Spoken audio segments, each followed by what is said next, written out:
We don't allow everybody in. I probably tell more people no than I tell them yes. I do have a high standard of expectations for our agents. If you're new to us, the Broker Showdown is really where I get to ask 3 questions to an amazingly talented, influential broker owner out there, and they get to ask me 3 questions back. Anything goes. So, watch out, world. Scary. You never know what we're going to be asked here. It's on the fly. It's meant to be fun and spontaneous, but it's also not meant to be like, oh, I stumped you. No, it's just anything in the world of real estate, leadership, personal growth. It could truly be about anything. All right. So with us today, I've been really looking forward to this one. I mean, they're all amazing and special, but I've been really looking forward to this one because this is a guy that I've gotten to know very well over the last several years. We're actually in partnership. We're in business with each other.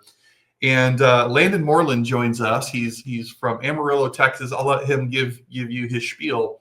But just on a personal note, man, I'm really excited for this. I have no idea what you're going to ask me. And equally, you have no idea what I'm going to ask you. So it goes both ways. So you ready to roll? Let's roll. Let's roll. All right. So 30 seconds or less. Let's do the right thing first before we jump into the questions. Just tell us who you are, where you're from, anything you want to say about the business. Over to you. Yeah, absolutely. Landon Moreland. I'm Amarillo, Texas, like Jake said. I'm married to my beautiful wife, Jessie, and we have 2 boys, Declan and Drayton, that keep us super busy. I've been in real estate for approaching right at 13 years. We launched Moreland Real Estate Group in February of 2021. And we've grown we started with 9 agents, and we have 35 right now in 2 different towns, and just enjoy being in the business and watching the agents grow. So love it. Love it. Love it. Well, you did good, man. You kept it under 30 seconds. Very impressive. Tried to. Yeah. Well, I'll go real quick. Again, Jake Dixon here, founder, CEO of The Locker Room, where we specialize in working with broker owners like Landon on all things related to growth, meaning recruiting, retention, productivity, and profitability. I'm also co-founder with my good friend, Kit Fusil. She's my business partner in the TLR Leadership and Coaching Academy, of which, by the way, Landon has just completed at least the coursework, and he's on his way to getting an ICF certification, which is the most prestigious certification you can get in the coaching, leadership, consulting type space. So married, got 2 beautiful daughters of my own, and we're just constantly busy. Each of one of them is involved in 3 different sports and extracurricular activities right now. So every day we're playing chauffeur, and I wouldn't trade it for the world. So excited to be here, and these broker showdowns are a lot of fun, and let's see what today brings, having no exception. All right. Yeah. So I don't know if you've watched these, but I'm definitely making a point of asking this first question to everybody.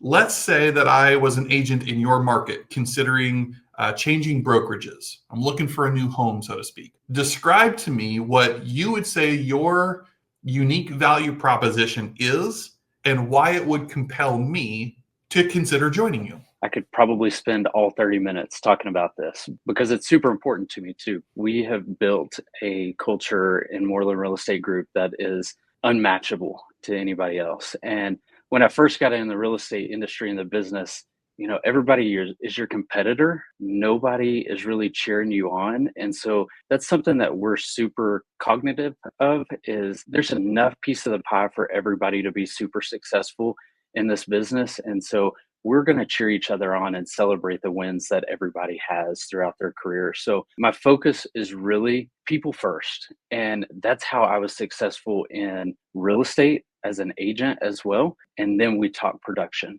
So people first has always been my first and foremost thought. We provide a great framework of, really finding out what ticks the agent and what motivates them and what keeps them wanting to come back and work more with their real estate clients and building their business to exactly what they want it to be. Not everybody is in this business to sell 60 transactions a year. Some people are happy with the lower production and just helping people out. That's really kind of where we've focused on, just the people first, even with our agents. I love that. And I get to ask follow-up questions. And so in fairness, you Sure. can too if you want to. So yeah.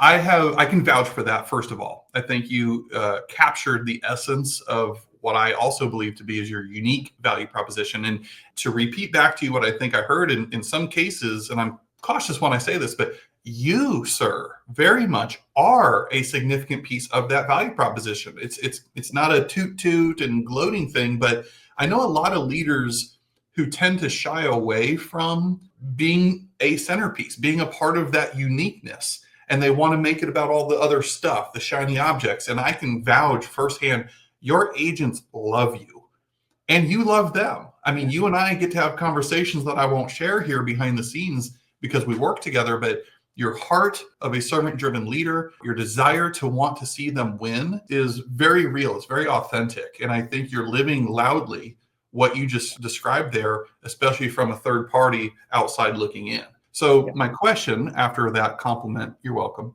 is maybe unpack that a little bit. What are some examples of like activities, cultural, team bonding stuff? Heck, I think you got something going on tonight, don't you?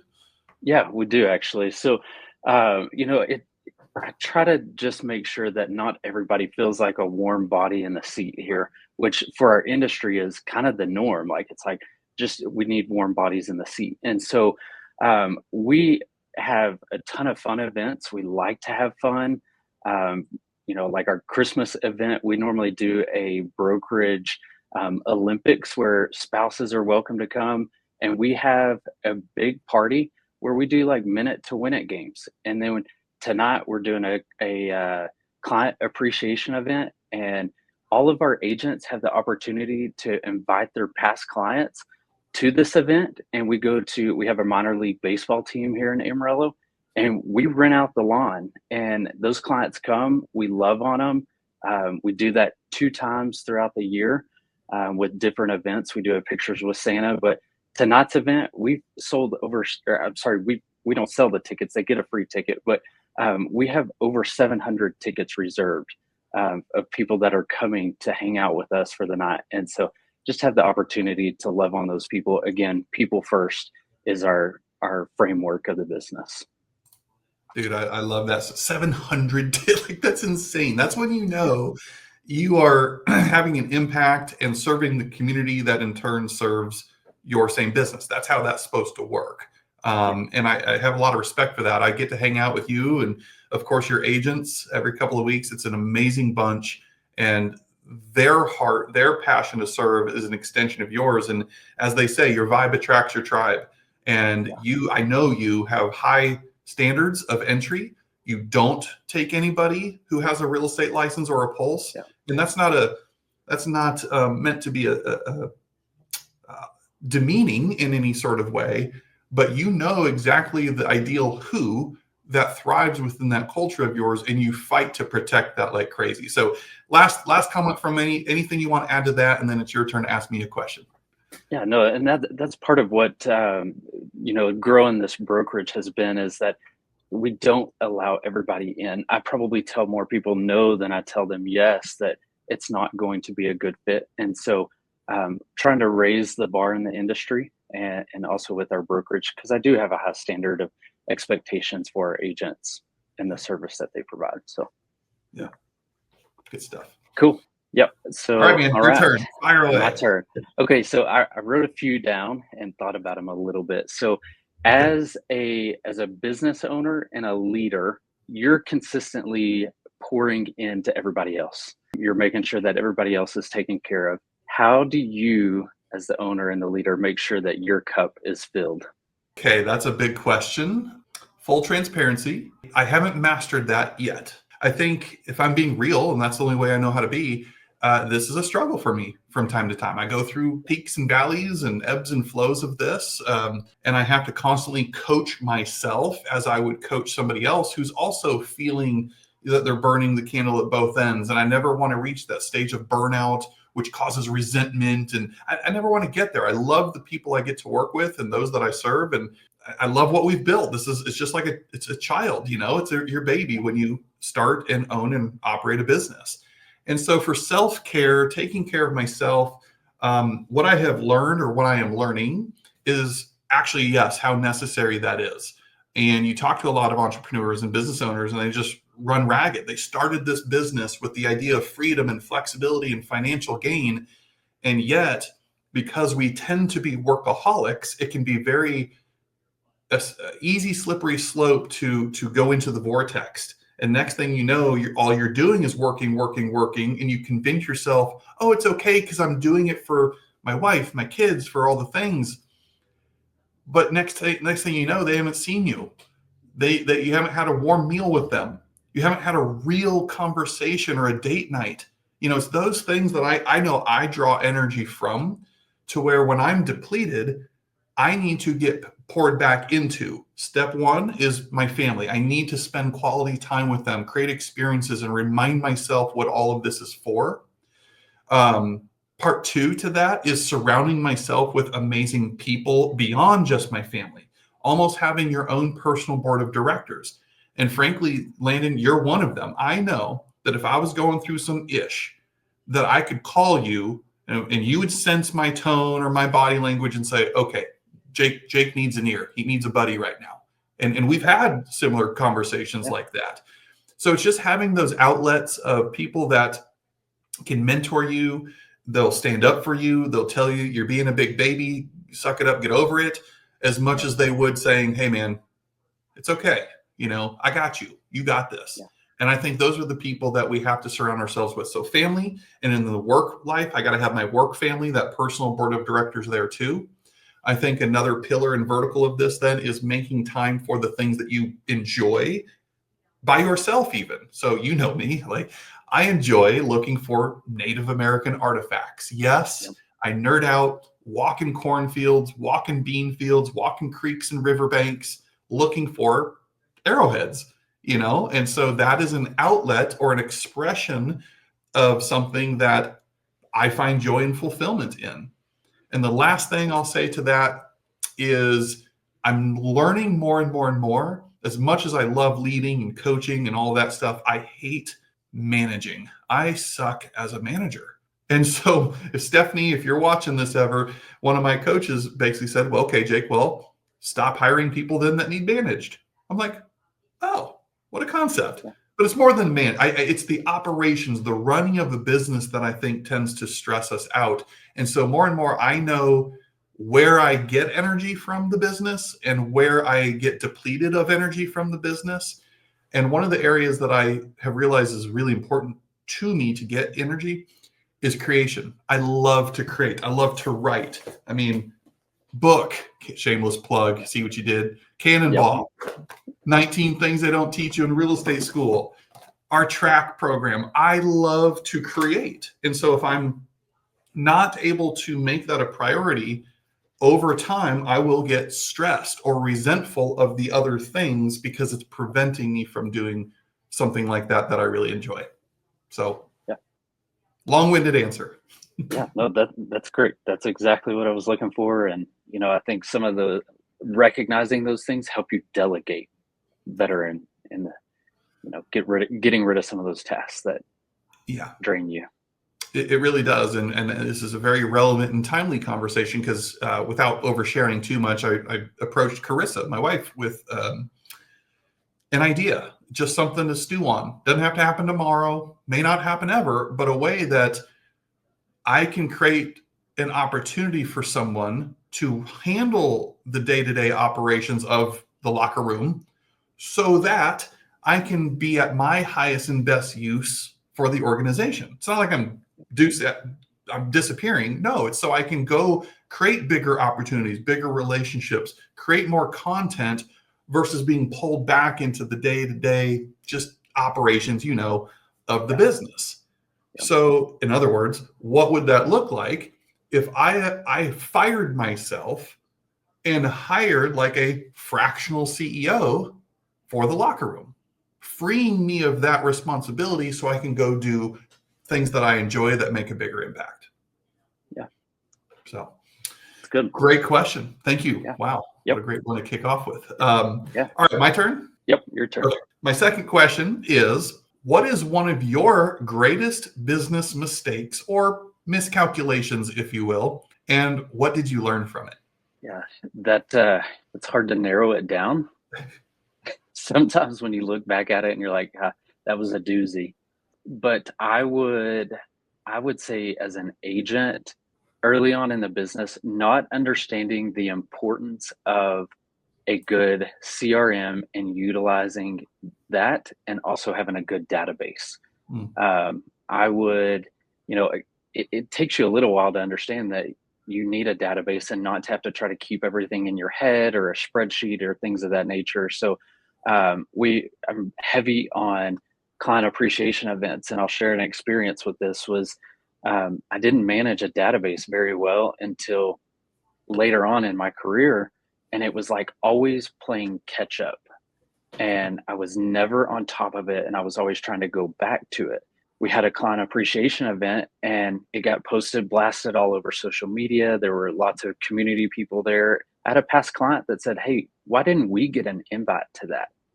And that was a wake up call for me to go, "Hey, like, I've got to do a better job managing my database so that I don't oversight and miss somebody on a client appreciation event." And so really honing in on your database early on, staying on top of it, it'll make your life so much easier.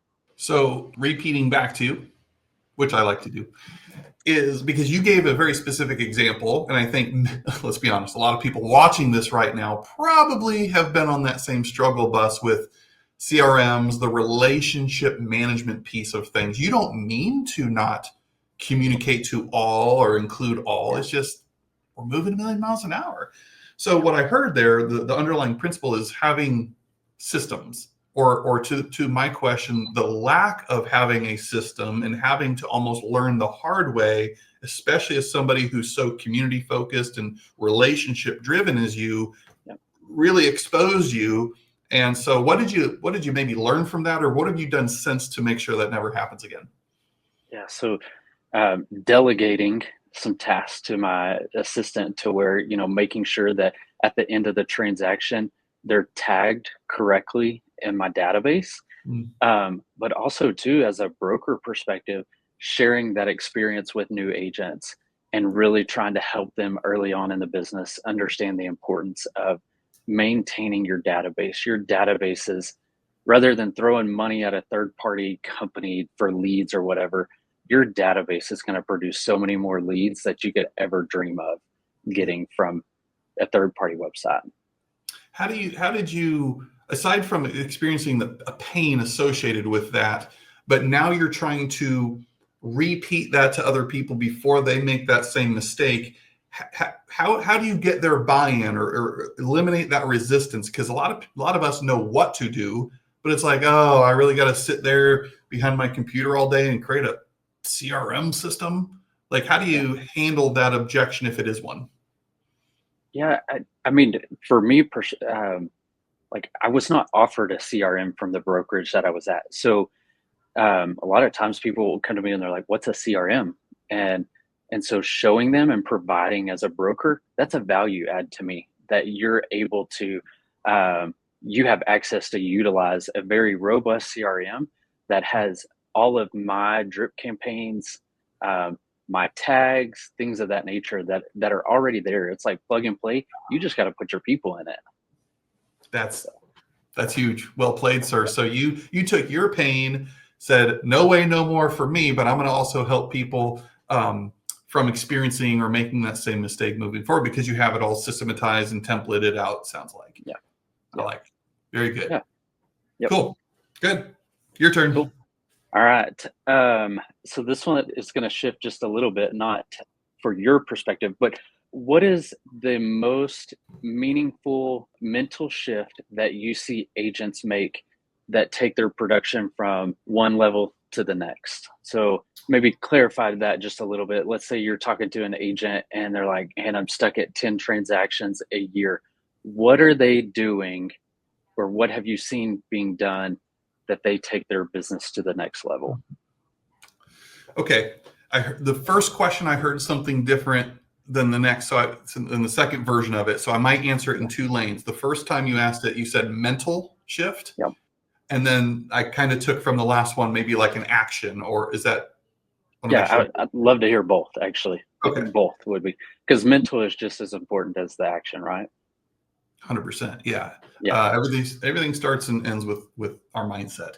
So let me handle the mindset one first. Biggest shift. Okay. I think in anything I say is not meant to like oversimplify, but it kind of is that simple.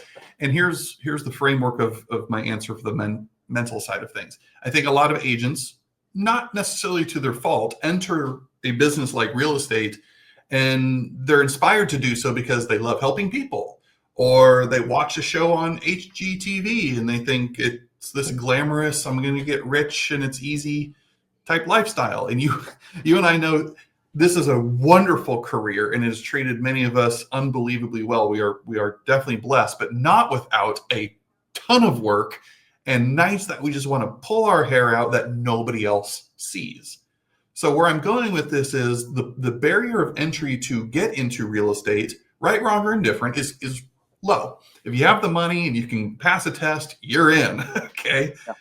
And because of all those outside factors, or maybe a lack of realistic expectations, I generally see people enter this business wanting to sell some homes. Landon, I just want to sell some homes. I want to help people. And I think that shift to your question, going from like you use the number 10 to whatever, that mental shift happens when it's like, oh, now I get it. It's not actually about selling homes. I'm really in the relationship business. Notice my last word, business. It's when they switch their mind from just being a door opener and having a fun time doing it to, oh, this is a business.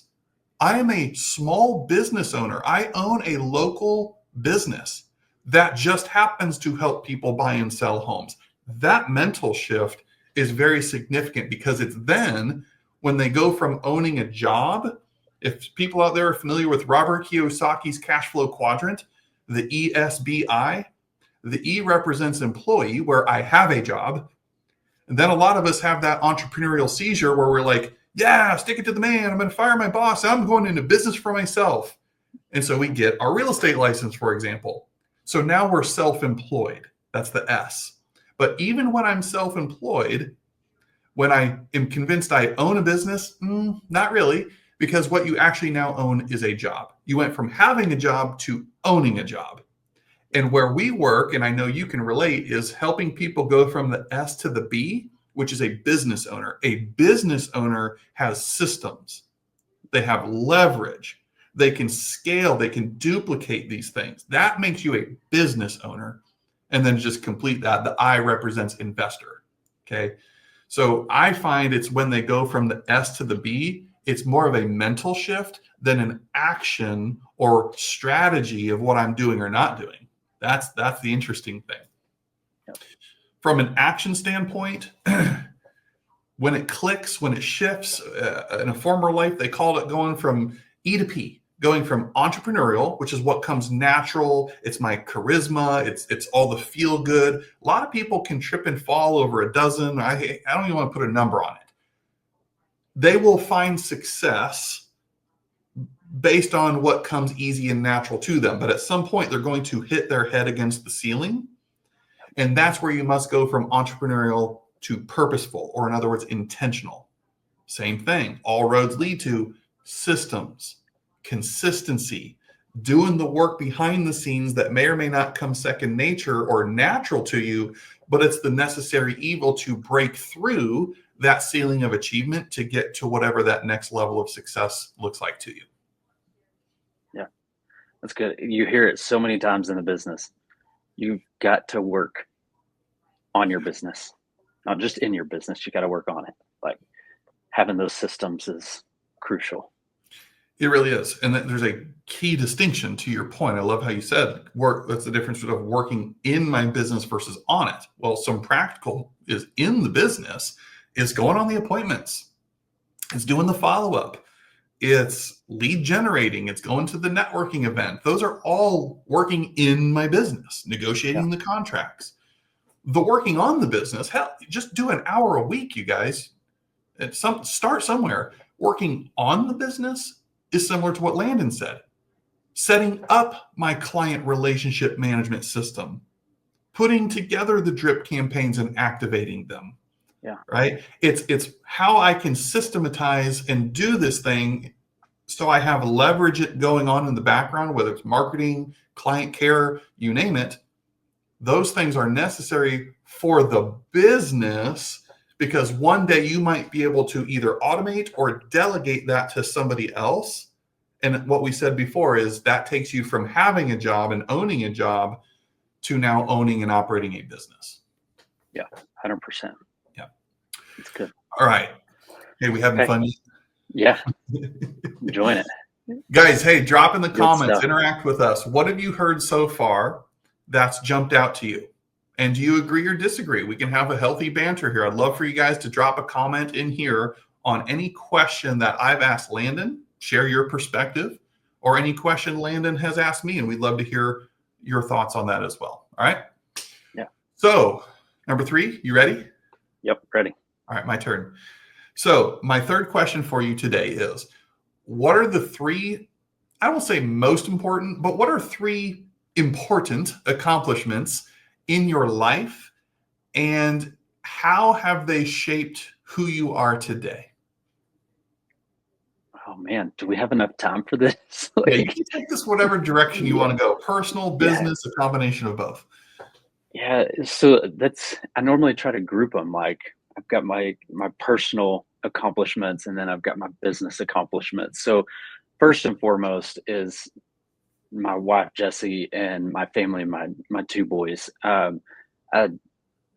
who you marry is one of the most important decisions in your life that you would make. And so she's my strong, she's my steady, she's my cool, calm, collected when I've got, fears or the emotions of showing up that are wanting to give up. And so she is my rock when I need somebody to stand there with me. So that would be one of them.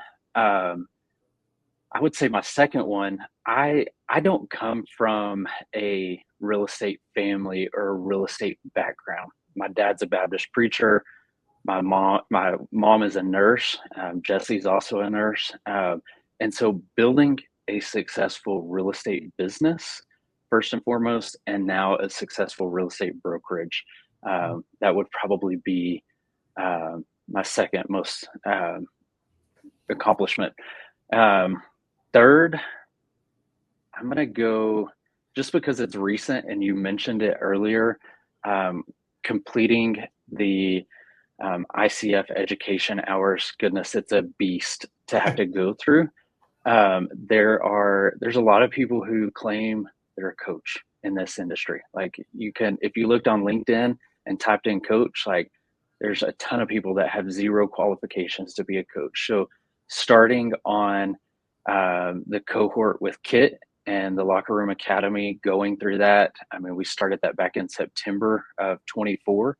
We're still working on getting our hours and things like that. So, but the esteem of that and being able to say that I am the only broker in our area, in our marketplace, that is an ICF certified coach, is super important to me, to be able to bring that to my agents, and also using that as a recruiting aspect for recruiting new potential agents with us. So, yeah, we say it all the time, right? That coaching is leadership. It's not just like, well, frankly, any agent or business owner for that matter, using social media, I think we can probably all agree, is not even an option. It's not even a conversation we should have anymore. Yeah. If you're not, you're totally missing out. And I believe, I'm a little biased, but I think to that last comment of yours, like coaching and having the soft skills of coaching and knowing how to ask powerful questions, not just being a professional advice giver,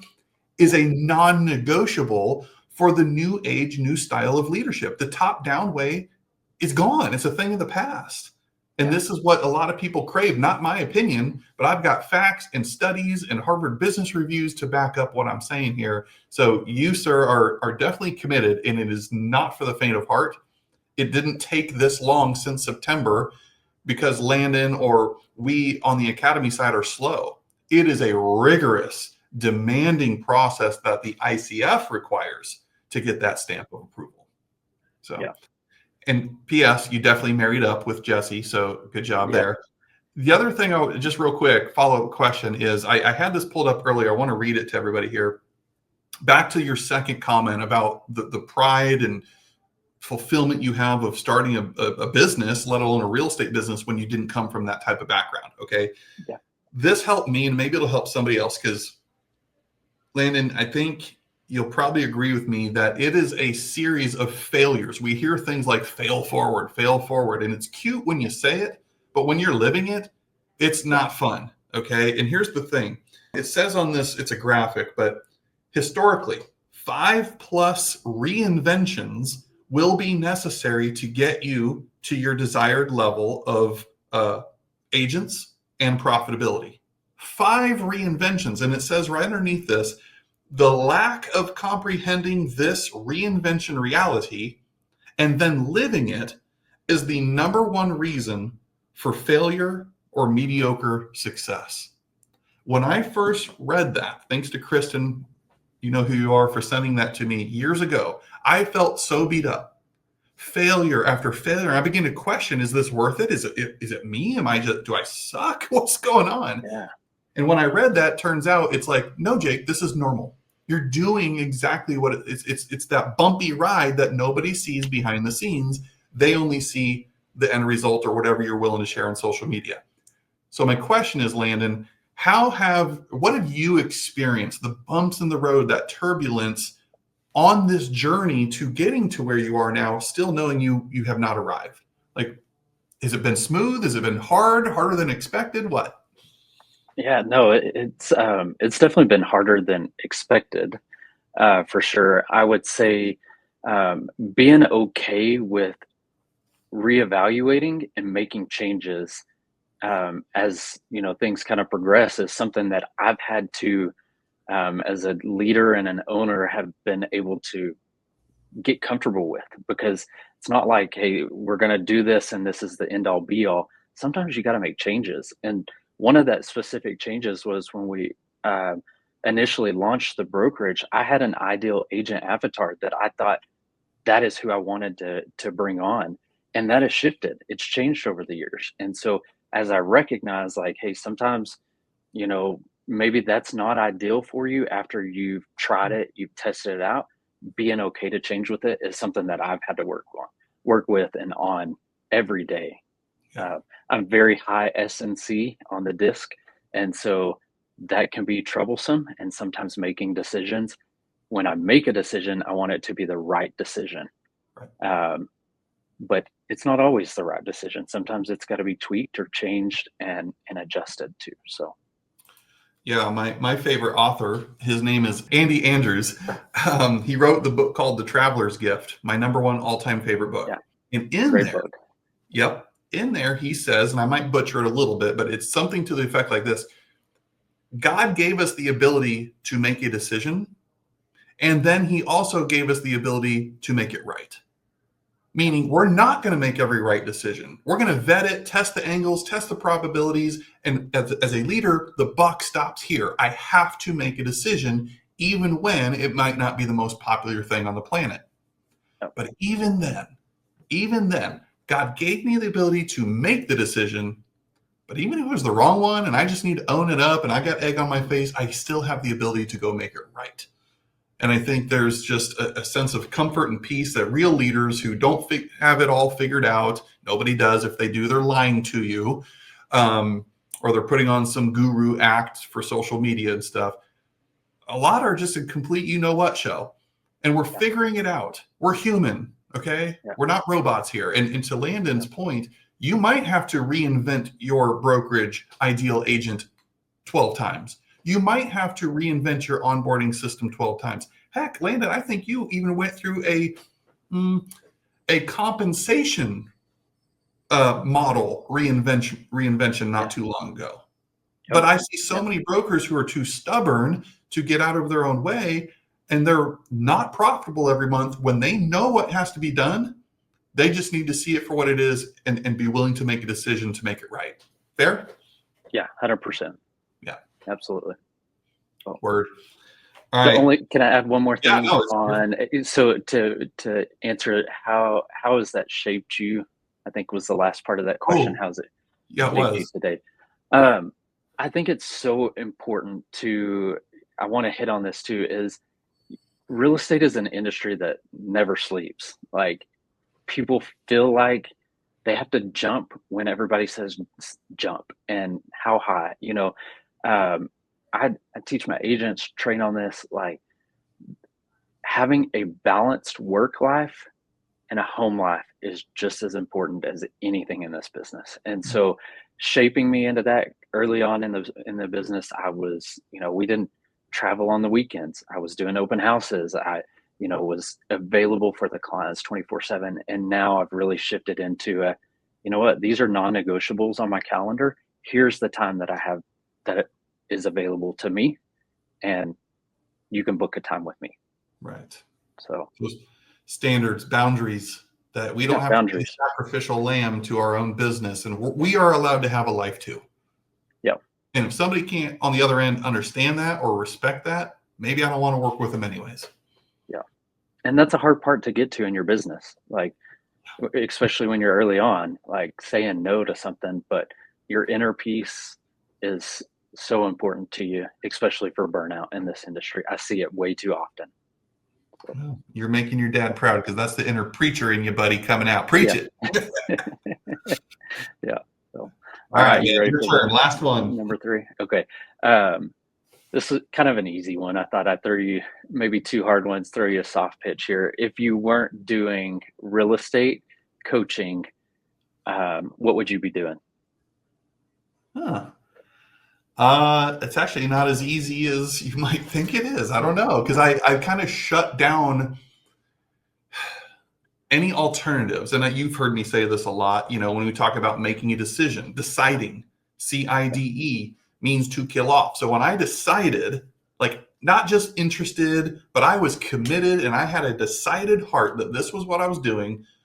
Yeah. Whoever wanted to come along this ride with me, hit your wagons. I kind of turned that part of my brain off. I stopped looking for, well, if this doesn't work, what am I going to do? No, I'm all chips in on the table. This is my path, and I believe my calling of what I'm supposed to do. That said, instead of, well, I don't know, I don't want to dodge your question, but maybe I'll give an alternative answer and you can say it was acceptable or not. Some other ideas that I would love to execute on when and if I have the time and capacity to do so would be this. Number one, the Champions Network. I started on this last year and I had to kind of pump the brakes, but it's still swirling back here. So the Champions Network, my vision for it is taking former college and professional athletes who are now entrepreneurs, business owners, leaders, okay, and creating this mastermind elite level network where we have coaching, we have training, we have in-person events. Many of you are familiar with some things like this. Perhaps you're part of a mastermind network like that, but mine is more of a niche for that audience. That is definitely something on my heart to do. Also, I have a desire to create a Cannonball community off my book Cannonball. So this would be really not for just business people, but parents, business owners. It doesn't matter. Anybody who can relate to this and really building this network, this community, this tribe of people that are committed to personal growth, development, becoming the best version of themselves, and using that tool that I wrote of the book as kind of this roadmap or guideline to create those conversations and work on ourselves. So those are a couple alternative businesses that I want to and intend to do. One last one is this. Now I'm just going crazy now because trust me, I have no shortage of ideas in business. But this one is also, it's been on my org chart for years. I call it TLR YA. YA stands for the Young Entrepreneur Academy. So almost like this quasi Shark Tank thing, but we have this academy or this course where you can physically send your child or grandchild to it. We have this curriculum teaching them real world young entrepreneur lessons, how to understand finances and how to set up businesses and operate businesses in a young entrepreneur academy, and have the option at the end of it where they can pitch us their business to a panel or a board in exchange for equity. If they're like, hey, just like Shark Tank, I'll give you 10 grand for your landscaping business in exchange for 10% ownership. That's a legacy piece of me, that when I don't have to worry about money and coming and going, that would be a legacy or a passion project of mine, to be able to do something like TLR. Yeah. So Gotcha. I don't know. Did I dodge, or is that an acceptable answer? No, that's totally acceptable. I'll allow it. Yeah. So Thanks. I yeah, mean, heck, you're welcome. I guess I could say, I figured you'd say like maybe a yoga instructor or like a baseball coach or yeah, like well, in a former life, I guess I could go back to what I used to do, which is fine. But given kids baseball lessons, running baseball camps, softball camps, and clinics, and doing stuff like that, I mean, there's always going to be that part of me. But I want to elevate. Arrowhead tour guide. Yeah, an Arrowhead tour guide. Yeah, there we go. Maybe retirement. Let me add that to my list. Yes. Yeah, there you go. An archaeologist. There you go. Well, this has been great, man. Like I said, I've been looking forward to this episode, this round of the Broker Showdown for quite some time since we scheduled it. And I appreciate you and anybody watching this. If you're a part of Landon's team, part of Landon's world, and shout out to Jesse and the kids, of course, for putting up with this guy. I'm teasing. Just respect the heck out of you, man, as a friend, as a business partner, and really appreciate your approach to life and approach to business. And it's had an impact on me as well. So land this plane for us, man. I didn't prepare you for any of this, but any last minute words of wisdom or bits of advice that maybe we haven't even talked about today that you want to leave everybody with? Yeah, no, I just want to tell you thank you as well. Like background on Jake and I's how we met. I think I stumbled across him on Facebook in a Facebook group, and pretty cool. Got to meet him in person in Nashville. We've been partners with the locker room for I think going on almost 3 years, and our relationship, our agents love being a part of the locker room. There's immense value as well, and just it's a crazy world we live in. I think it's super cool that we can be halfway across the country, and I would call Jake a great friend of mine, and I could call him if I had something that came up, and I know he would be there for me. So super cool that we've had that opportunity to connect, and lots of the coaches within the locker room as well. So that I would consider great friends, and have been vital to our success as a real estate brokerage. So I appreciate the opportunity to do this with you today as well. So. Yeah, man. Well, I will. I'm not great at receiving stuff, but I will choose to receive what you just said as a compliment and say thank you. That means a lot. So this was great. We're gonna make this episode, of course, like all of them, available for replay. We've got more. I've got Broker Showdowns booked from now all the way through July. So lots more to come, guys. Stay tuned. If you like it, give us a shout out, drop some comments. We want to know who we're speaking to out there. And Landon, last thing from me, if somebody, especially an agent in your market, wants to connect with you, maybe they have some questions to explore, how should somebody go about finding you or reaching you? Yeah, you can find me on social media, or always my phone number's everywhere. And that's my personal cell phone, and I'll answer it and talk to you and help you through. If you're not even a part of the brokerage, I'm happy to help with questions or masterminding as well, help you with some ideas and talking through things as well. So awesome. The collaboration that happens in the locker room, I'm super excited to hear that this is through into July at least. And so the collaboration with other brokers, leaders is vital to our success. So thank you for doing that, Jake. Amen. No, we're just getting started for sure. Yeah. All right, everybody. Landon Moreland, broker owner, founder of Moreland Real Estate Group, Amarillo, Texas. If you have referrals, or maybe you're an agent in that market, I know they serve Dallas a little bit as well, I believe. Correct me if I'm wrong. Yeah. Look them up, reach out to them. We'd love to know if we at the locker room can help get you connected to Landon. We're happy to do that as well. All right, man. Hey, high five. Good stuff today. Appreciate you. And the rest of you have a great rest of your day, and we'll be back soon. Thanks.